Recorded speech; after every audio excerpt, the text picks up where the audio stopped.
Assalamualaikum warahmatullahi wabarakatuh. Kenalkan, nama saya Muhammad Rizky Ananda dengan NIM 22043153 dari jurusan S1 Ekonomi.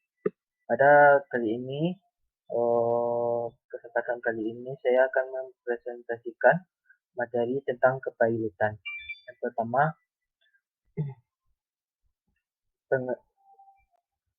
pengertian kepailitan. Pailit dapat diartikan debitur dalam keadaan berhenti membayar hutang karena tidak mampu. Kata pailit dapat juga diartikan sebagai bankrupt.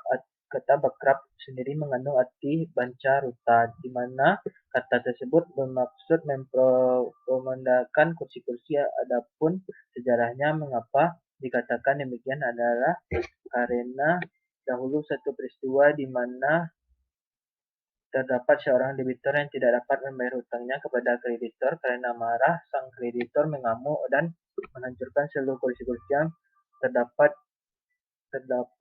debitur. Menurut Siti Sumarti Hartono, pailit adalah mogok melakukan pembayaran.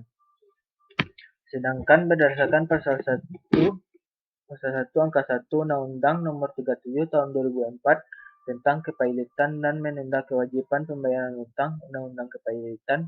Kepailitan adalah sita umum atas semua kekayaan debitur pailit yang pengurusan dan pemberesannya dilakukan oleh kurator di bawah pengawasan hakim pengawas. Yang kedua, asas kepailitan. Yang pertama, asas keseimbangan. Undang-undang ini mengatur beberapa ketentuan yang merupakan perwujudan dari asas keseimbangan. Dua, asas kelangsungan usaha. Dalam undang-undang ini terdapat ketentuan yang memungkinkan perusahaan debitur yang prospektif tetap dilangsungkan. Yang ketiga, asas keadilan. Ini untuk mencegah terjadinya kesewenang-wenangan pihak penagih yang mengusahakan pembayaran atau tagihan masing-masing terhadap debitur dengan tidak memperdulikan kreditor lainnya. Yang keempat, asas integrasi. Dalam undang-undang ini mengandung pengertian bahwa sistem hukum formil dan hukum material merupakan satu kesatuan utuh dari sistem hukum perdata acara perdata nasional. Dalam pasal 2 ayat 1 Undang-Undang Kepailitan Nomor 37 Tahun 2004 ditetapkan syarat-syarat debitur dinyatakan pailit, yaitu sebagai berikut. Debitur yang mempunyai 2 atau lebih kreditor dan tidak membayar sedikitnya satu hutang yang telah jatuh waktu dan dapat ditagih dinyatakan pailit oleh keputusan pengadilan, baik atas permohonan sendiri maupun atas permohonan seorang atau lebih kreditornya. Dari ketentuan dalam pasal 2 Undang-Undang Nomor 37 Tahun 2004 dapat ditarik kesimpulan bahwa syarat-syarat yuridis agar suatu debitur dinyatakan pailit adalah sebagai berikut. Yang pertama, adanya debitur yang tidak membayar hutang. Yang kedua, adanya lebih dari satu kreditor. Yang ketiga, adanya lebih dari satu hutang. Yang keempat, minimal satu hutang sudah jatuh tempo. Yang kelima, minimal satu hutang sudah dapat ditagih. Pernyataan pailit diputus oleh pengadilan niaga. Pihak-pihak yang dapat mengajukan kepailitan dalam pasal 2 Undang-Undang Kepailitan yang baru, yaitu Undang-Undang Nomor 37 Tahun 2004. Pihak-pihak yang dapat mengajukan permohonan kepailitan pada pengadilan niaga. Pihak-pihak yang dapat mengajukan permohonan kepailitan pada pengadilan niaga adalah debitur sendiri, seorang atau lebih krediturnya, Kejaksaan untuk Kepentingan Umum, Bank Indonesia, Badan Pengawas Pasar Modal, Menteri Keuangan dalam hal debitur, pihak debitur satu atau lebih kreditur, Jaksa untuk Kepentingan Umum, Bank Indonesia jika debiturnya bank, Bapepom jika debiturnya bank, Menteri Keuangan jika debiturnya perusahaannya asuransi. Tujuan kepailitan. Tujuan utama kepailitan adalah untuk melakukan pembagian antara para kreditur atas kekayaan debitur oleh kurator. Kepailitan dimaksud untuk menghindari terjadinya sitaan terpisah atau eksekusi terpisah oleh kreditur untuk menghentikannya dengan mengadakan sita bersama sehingga kekayaan debitur dapat dibagikan kepada semua kreditur sesuai dengan hak masing-masing. Dasar hukum tentang kepailitan. Adapun pengaturan mengenai kepailitan di Indonesia dapat dilihat dalam beberapa keuntungan antara lain. Yang pertama, Undang-Undang 37 Tahun 2004 tentang kepailitan dan penundaan kewajiban pembayaran. Yang kedua, Undang-Undang Nomor 40 Tahun 2007 tentang perseroan terbatas. Yang ketiga, Undang Nomor 4 Tahun 1996 tentang hak ketanggungan. Yang keempat, pasal-pasal yang terdapat dalam Kitab Undang-Undang Hukum Perdata. Yang kelima, beberapa undang-undang lainnya yang mengatur mengenai BUMN Nomor 19 Tahun 2003. Sejarah perundang-undangan kepilotan di Indonesia dimulai hampir 100 tahun yang lalu, yakni sejak 1906. Sejak berlakunya Verordening of Head of Facilitament on Surkenste Pendetaling for the Europe in Indonesia, sebagaimana dibuat dalam Stadtplan 1905 nomor 2007, Stadtplan 1906 dan 348 Facilitament Verordening dalam tahun 1960-an. 1970-an secara relatif masih banyak perkara kepilotan yang diajukan kepada pengadilan negeri di seluruh Indonesia. Pihak-pihak yang dapat melakukan permintaan kepilotan: yang pertama, kreditur. Yang kedua, kejaksaan demi kepentingan umum. Yang ketiga, Bank Indonesia.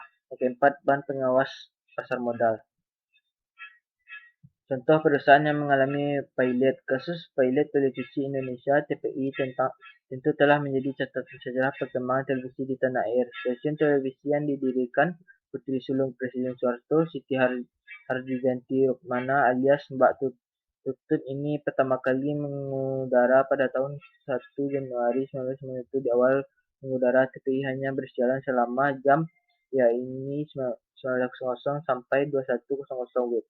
Stadion siaran pun masih nebeng, yakni di Stasiun 12 TVRI Senayan, Jakarta. Secara bertahap, TPI melakukan memanjangkan durasi tayangan hingga pada akhir 1991 di TPI sudah mengudara selama 8 jam sehari. Sejak awal, kinerja keuangan sebagai sahamnya dimiliki oleh PT Cipta Lamtoro Gung Persada untuk memang buruk, termasuk ketika memutuskan keluar dari naungan TVRI menjadi stasiun televisi dangdut pada pertengahan 1990-an.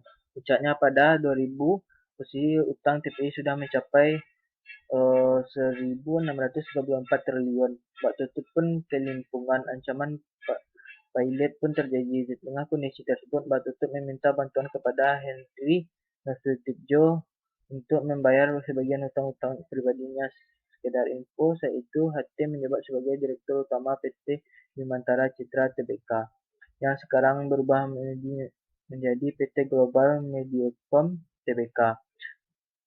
Bimantara Citra merupakan perusahaan kongsi antara Bang Sri Setmojo, adik Mbak Tutut, dengan HT dari kawan-kawan.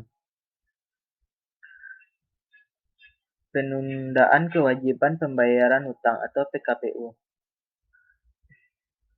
Pengertian PKPU. Menurut pendapat Munir Pundi, penundaan kewajiban pembayaran hutang atau PKPU ini adalah suatu periode waktu tertentu yang diberikan oleh undang-undang melalui putusan pengadilan niaga, di mana dalam periode waktu tersebut ada kewajiban yang diberikan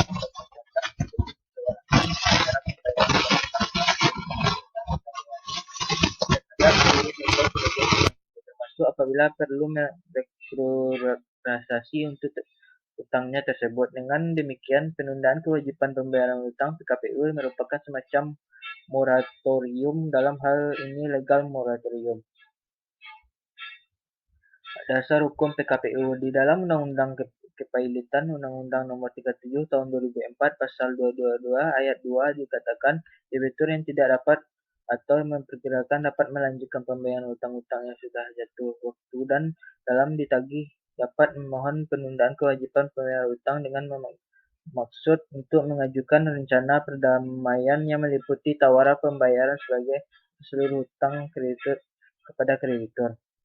Permohonan PKPU oleh si debitur ini dilakukan sebelum permohonan pernyataan pilot diajukan oleh pihak lain kepada debitur. Namun, PKPU ini diajukan oleh si debitur pada saat permohonan pernyataan pilot si debitur oleh pihak lain telah dimohonkan ke pihak pengadilan.